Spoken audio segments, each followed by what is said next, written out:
जी हाँ दोस्तों, राहुल के खुलासे से घबराए शाह, बोलने लगे उठपटांग। उधर ज्ञानेश परेशान। हाँ, मोदी की कुर्सी खतरे में। पूरी खबर समझिए, आगे तक बने रहिए हमारे साथ। उससे पहले आपको नमस्ते। आपने देखना शुरू कर दिया है द राजनीति का विशेष सेगमेंट खबर और विश्लेषण। मैं हूं आपके साथ यासूब रजा।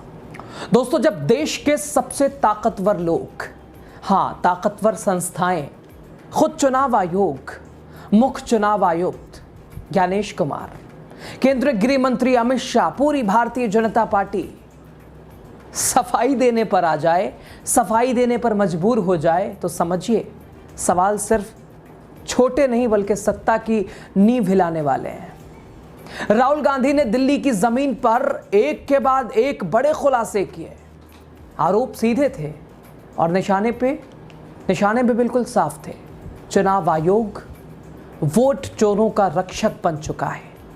और फिर क्या था, चुनाव आयोग से लेके बीजेपी और बीजेपी से आगे बढ़ते हुए अमित शाह तक सब लाइन में लग गए जवाब देने के। लेकिन क्या ये जवाब देंगे? आप तो जानते ही हैं, ये जवाब के बदले उधर से सवाल आता है, सवाल का बदला मतलब सवाल ही खड़े कर देते हैं। खैर, आगे तक आपको बताते हैं, बने रहिए आप। दोस्तों, राहुल के आरोपों के बाद जिस तरह भूचाल आया, एक तरह से लाइन लग गई है सफाई देने वालों की। चुनाव आयोग का घिसा पिटा जवाब, वही स्क्रिप्टेड जो आप समझते हैं ना। और इस बार तो बड़ी चतुराई और बड़ी तेजी दिखाई चुनाव आयोग ने। उधर राहुल की प्रेस कॉन्फ्रेंस खत्म ही नहीं हुई तो इधर तैयार था वो घिसा पिटा जवाब। आनन फानन में बीजेपी ने प्रेस कॉन्फ्रेंस कर दी, अनुराग ठाकुर ने मोर्चा संभाला और न जाने क्या क्या बोला। खैर, जब उन्हें ऐसे बोलने को कहा गया तभी तो। और खुद दोस्तों, बीजेपी के बाद बिहार में थे अमित शाह। गृह मंत्री अमित शाह भी कैमरे के सामने आए और उठपटांग वहां से भी तस्वीरें निकल के सामने आए। न जाने क्या क्या पूछने लगे, अरे तुम्हारा वोट चोरी हुआ है क्या? किसका हुआ है वोट चोरी? दोस्तों, बिल्कुल ऐसे जैसे राहुल के खुलासे से हिल गए हो, परेशान हो, घबराए हो। ये तस्वीर थी, ये नजारा था। सबसे पहले आपको सुना रहा हूं, आप सुनिए। इधर राहुल की प्रेस कॉन्फ्रेंस, उधर बिहार में अमित शाह, उनकी घबराहट किस तरह से चेहरे से नजर आ रही है। राहुल की यात्रा पर कटाक्ष, सवालों के जवाब के बदले सवालों का दौर। सबसे पहले आप देखिए, अमित शाह को सुनिए, उनकी घबराहट, उनकी परेशानी, उनकी चिंता मोदी की कुर्सी बचाने को लेकर। सुन लीजिए। अभी अभी राहुल बाबा यहां आए थे, मालूम है ना आपको? अरे यार बोलो, है या नहीं? एक यात्रा निकाली थी ना, मालूम है ना? कौन सी यात्रा निकाली थी?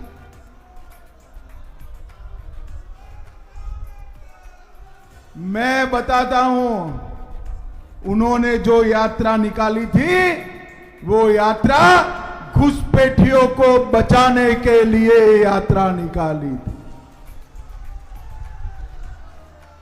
मुंगेर पटना परिमंडल के सभी कार्यकर्ताओं को मैं आज पूछना चाहता हूं, इन घुसपैठियों का हमारी मतदाता सूची में नाम होना चाहिए क्या? जोर से बोलो, होना चाहिए क्या? एक घुसपैठियों को हमारा गरीबों का राशन मिलना चाहिए क्या? इन घुसपैठियों को रोजगारी मिलनी चाहिए क्या? इन घुसपैठियों को घर मिलना चाहिए क्या? इन घुसपैठियों को 5 किलो अनाज मुफ्त में मिलना चाहिए क्या? 5 लाख तक का इलाज मिलना चाहिए क्या? ये राहुल गांधी बिहार के गरीबों की, बिहार के युवाओं की चिंता नहीं करते, बांग्लादेश से आए हुए घुसपैठियों की चिंता करते हैं। मगर मैं आप आज को बताना चाहता हूं, बिहार में एक बार फिर से एनडीए की सरकार बना दो। मोदी जी के नेतृत्व में बिहार से चुन चुन कर घुसपैठियों को निकालने का काम हम करें।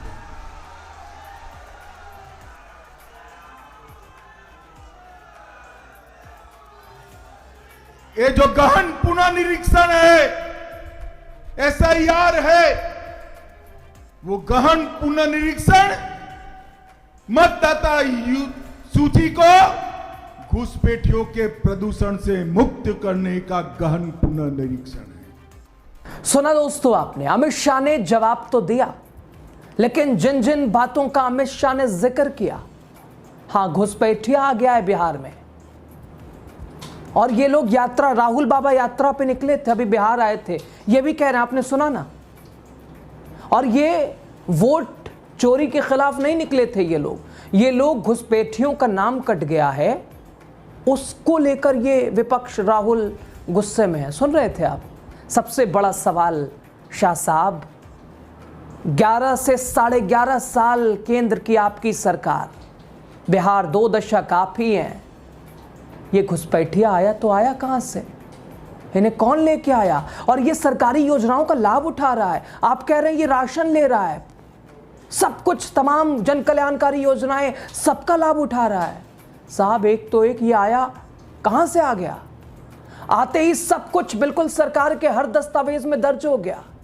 कैसे शाह साहब? इसका जवाब तो आप ही देंगे। 11.5 साल केंद्र की आपकी सरकार, 20 साल और घुसपैठिया आ गया है।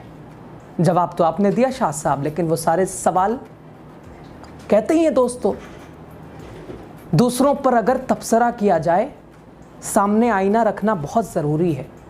शाह साहब ने नहीं रखा। और एक उंगली अगर दूसरे की तरफ उठाई जाती है, 4 उंगलियां अपनी तरफ आती हैं। और वही दिखा अमित शाह के साथ।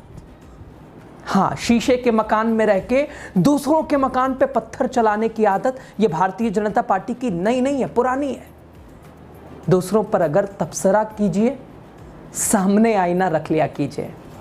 हाँ शाह साहब, राहुल के सवाल से घबराए, तिलमिलाए, ऊट पटांग, लालू को भी खींच लाए, राहुल को भी कई तरह से घेरने की कोशिश की, लेकिन फंस खुद गए। आपने सुना दोस्तों। खैर, अमित शाह ने लोगों से पूछा, आप बताइए आपका वोट कटा है? शाह साहब लोगों से क्या पूछ रहे हैं? चुनाव आयोग ने खुद, आप जिसे कहा जाता है आजकल तो प्रवक्ता लोग कह दे रहे हैं, चुनाव आयोग मतलब भाजपा प्रवक्ता। खैर हम नहीं कह सकते ऐसा, ये लोग कहते हैं। आप लोगों से पूछ रहे हैं, आपकी रैली में पहुंचे लोगों से पूछ रहे हैं, उस रैली में जिसमें जबरदस्ती लोगों को लाया जाता है, अरे चलो चलो, जो सरकारी संस्था से जुड़ा है, सरकारी कार्यों से जुड़ा है, वो भी आ जाओ, सरकारी तंत्र का इस्तेमाल। खैर उस पर हम जिक्र नहीं कर रहे हैं, उस पर टिप्पणी नहीं कर रहे हैं, लेकिन आप पूछ रहे हैं कि तुम्हारा भी वोट कटा है। किसका वोट कटा है इतने लोगों में? साहब चुनाव आयोग ने मोहर लगा दी है, 65 लाख नाम कटा है। कहाँ हैं आप? चुनाव आयोग खुद कह रहा है 65 लाख नाम कटा है, और आप पूछ रहे हैं किसका नाम कटा है? जरा सुन लीजिए जनाब, सुनिए आप। आज आप इतने हजारों लोग बैठे हैं, किसी का वोट कटा है बुला? जरा जोर से बोलो, कटा है? आपके संबंधी रिश्तेदार का कटा है? कटा है तो किसका कटा है? जोर से बोलो, कटा है तो किसका कटा है? अरे लालू जी, घुसपैठियों का वोट कटा है, आपके पेट में क्यों तेल उबल रहा है भैया? क्यों तेल उबल रहा है? क्योंकि हम सबको मालूम है ये घुसपैठिए लालू और राहुल की वोट बैंक है, वोट बैंक है। आज सभी कार्यकर्ताओं को यहां से संकल्प कर कर जाना है कि हम घुसपैठिया मुक्त बिहार बनाने के लिए प्रचंड बहुमत के साथ यहां एनडीए की सरकार बनाएंगे। भाइयों बहनों, तो सुना दोस्तों आपने कई तरह से सवाल अमित शाह के ऊपर मिला जुला के। जब बड़े बड़े सामने आने लगे, जब बड़े बड़ों को सामने आना पड़े, तो समझ जाइए कि सवाल बहुत बड़ा खड़ा हो गया है। राहुल ने दिल्ली में विस्फोटक प्रेस कॉन्फ्रेंस की तो पूरी भाजपा हिल गई। अमित शाह साहब कहते हैं किसका नाम कटा है? अरे 65 लाख नाम नहीं कटा क्या? तर्क भले जो भी हो इनके काटने के पीछे। खैर, खुद चुनाव आयोग कह चुका है। तो सवाल यह है, शाह साहब इसका हिसाब कौन देगा? आप जवाब देंगे या फिर जनता खुद हिसाब ले लेगी? और राहुल के उठाए गए सवालों का जवाब कौन देगा? चुनाव आयोग या आप लोग देंगे? खैर, खबर पे आप क्या सोचते हैं, राय अपनी दीजिएगा। वीडियो पे चूँकि बड़ी आज़ादी के साथ संवैधानिक दायरे में बोलिए ताकि आपकी पहचान हो सके। लोकतंत्र आपको बोलने की इजाज़त देता है, बोलिएगा। और सवाल पूछना बिल्कुल, ये आप संविधान आपको हक अधिकार देता है। सवाल आप संवैधानिक दायरे में रह के पूछिए। आप खबर पे क्या सोचते हैं वो भी बताइएगा। राहुल गांधी को लेकर लगातार राहुल गांधी जिस तरह से वोट चोरी और चुनाव आयोग की कार्यशैली, चुनाव आयोग के साख पे सवाल उठा रहे हैं, और जिस तरह से बीजेपी के अंदर बौखलाहट है, ये क्या बता रही है? क्या दिन पूरे हो गए हैं? बोरिया बिस्तर बनने वाला है? आप बताइएगा, क्योंकि आप ही से सब कुछ है। बहुत शुक्रिया आप सभी का, लास्ट तक बने रहे। वीडियो शेयर कीजिएगा, चैनल को सब्सक्राइब कीजिएगा, पेज को लाइक कीजिएगा। शुक्रिया आपका।